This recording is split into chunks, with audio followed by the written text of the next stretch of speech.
Hello, എല്ലാ ദിവസവും നിങ്ങൾ ഇക്കാടെയും മൈദൂൻ്റെയും ടിഫിനല്ലേ കാണുന്നത്? ഇന്നൊരു വെറൈറ്റിക്ക് എൻ്റെ ബ്രേക്ക്ഫാസ്റ്റ് കണ്ടാലോ?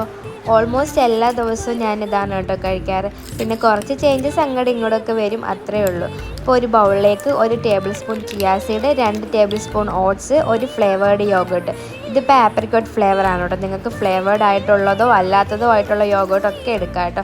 കുറച്ച് മിൽക്കും കൂടി ചേർത്തിട്ട് നന്നായിട്ട് മിക്സ് ചെയ്ത് ഒരു 15 മിനിറ്റ് സോക്ക് ചെയ്യാൻ വേണ്ടി വെക്കുക. അതിനുശേഷം ഓപ്പൺ ചെയ്തിട്ട് നമ്മുടെ കയ്യിലുള്ള ഫ്രൂട്ട്സും നട്ട്സും ഒക്കെ ചേർത്തിട്ട് അങ്ങോട്ട് കഴിക്കുക. അപ്പോൾ ഞാനിവിടെ ചേർത്ത് കുറച്ച് ബ്ലൂബെറി, കാഷ്യൂനട്ട്, വാൾനട്ട്, ബദാം, മാംഗോസ്. നമ്മുടെ നാട്ടിലിപ്പം മാമ്പഴക്കാലമല്ലേ, നിറയെ വെറൈറ്റി മാങ്ങകൾ കിട്ടുമായിരിക്കും അല്ലേ? അപ്പോൾ ഇവിടെയും കുറച്ച് മാംഗോസൊക്കെ കിട്ടാറുണ്ടോ? ഞങ്ങൾക്ക് എല്ലാവർക്കും നല്ല ഇഷ്ടമാണ് കേട്ടോ മാംഗോസ്. അപ്പം എന്താ ഇന്നത്തെ എൻ്റെ ബ്രേക്ക്ഫാസ്റ്റ് റെഡിയായി. അടിപൊളി ടേസ്റ്റാണ്, നല്ല ഫില്ലിംഗ് ആണ്. വെയിറ്റ് ലോസ് നോക്കുന്നവർക്കും അല്ലാത്തവർക്കും ഒക്കെ കഴിക്കാൻ പറ്റിയൊരു അടിപൊളി ഹെൽത്തി ബ്രേക്ക്ഫാസ്റ്റാണ്.